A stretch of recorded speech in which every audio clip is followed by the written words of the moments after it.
I had the opportunity to sail on a 2005 Catalina 34 Mark II sailboat.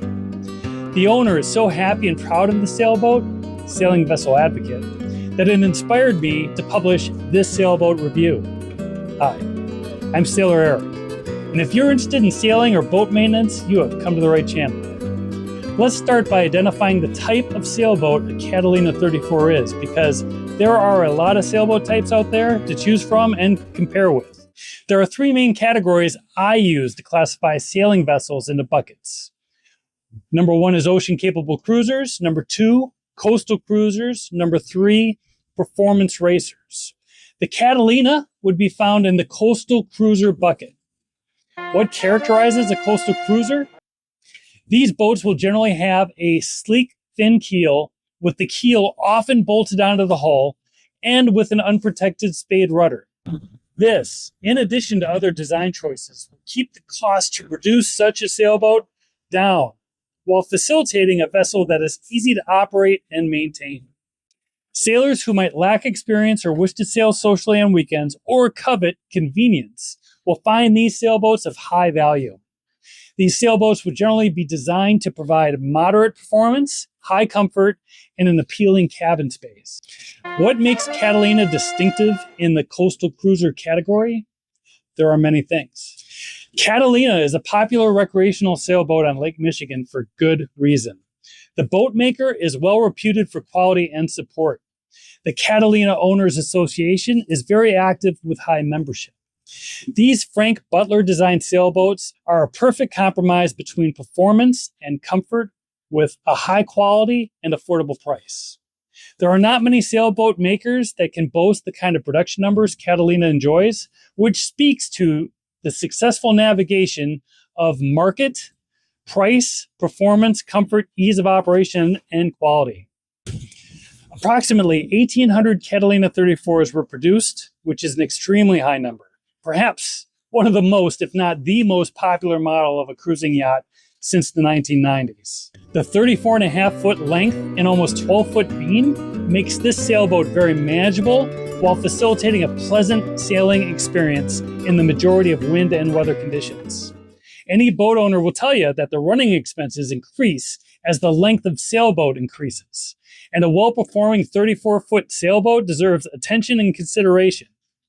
It has a displacement of almost 12,000 pounds, 5,000 pounds of which is ballast. The draft is 5 feet 8 inches. According to sailboat data, the Catalina 34 Mark II has a 22.22 comfort ratio, a 2.06 capsize screening formula value, and a 2.6 S number. In other words, the boat has respectable numbers measuring comfort, safety, and performance for its size and category of a coastal cruiser. Indeed, Catalinas seem to have found the perfect sweet spot in compromise among the factors of size, performance, quality, and comfort for a coastal cruiser. Below decks, the main cabin area provides a warm, inviting feel with apparent and ample living and storage space. The European-style layout featuring a head and galley next to the companionway, louvered teak cabinetry, and plush settee cushions breathes comfort. Note how the settee table is lowered in this configuration to create a large midships berth or lounge area. The wide beam of the sailboat facilitates this ample space below, which continues forward into a large V-berth that can be used for either sleeping or storage. The large hatch above the V-berth provides both a great skylight and good ventilation in this space. There are hanging lockers in both the forward and aft berthing areas. The galley is functional with a gimbaled stove oven and plenty of space for everything needed to cook and serve meals aboard. The door, which opens into the galley, leads to a very spacious queen-sized aft berth that offers a perfectly placed skylight window for a view of the stars. The head area is a decent size for a 34-foot cruiser. With a drain on the deck, the sink's faucet pulls out to provide a handheld shower when warranted. There is copious amounts of storage available throughout this sailboat to include underneath the forward and aft berths, behind and above the settees, and in the galley.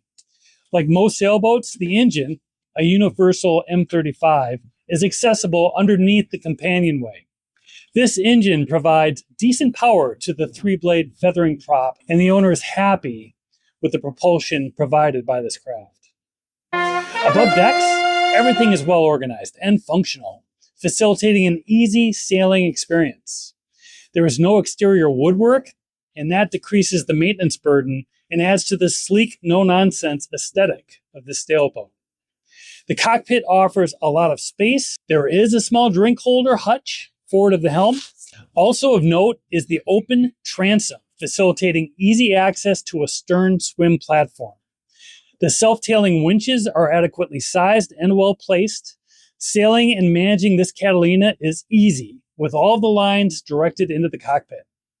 Note how the owner has all of the deck clutches labeled to tell one line from the other and the bags hanging off the coaming to keep the lines organized. This Catalina has slab reefing systems with 2 reef points. This offers convenience, but in practice, it does require a little bit of futzing from time to time. The lazy jacks make recovering the main sail super easy.